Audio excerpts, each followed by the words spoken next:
ஃபேண்டஸியாக try பண்ணியிருக்காங்க. Double occupancy படத்தில் பார்த்த ஸ்டோரி மாதிரி இருந்தது. அந்த மாதிரி இருந்தது. பட் வந்து புதுசாக டேரக்டர் புதுசுன்னு நினைக்கிறேன்.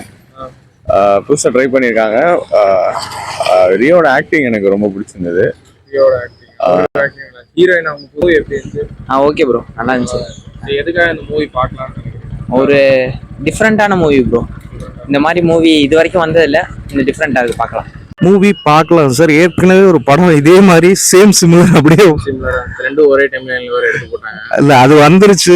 அதுவும் கிட்டத்தட்ட சேம் சிமிலர்ல இருந்தா. முன்னாடி வந்துச்சு. 2 months முன்னாடி. டைரக்டர் வர பாவம். இல்ல ஒவ்வொருத்தர் கிரியேட்டிவிட்டி இருக்கும். ஆனா கிட்டத்தட்ட அதே சேம் லைன் தான். கிட்டத்தட்ட அதே சேம் லைன். ஃபேமிலியில படம் நல்லா இருக்கு. ரியோ அடிக்கடி இந்த மாதிரி டிஃப்ரெண்ட் ஜானர்லாம் நல்லா சூஸ் பண்ணி நடிக்கிறாரு.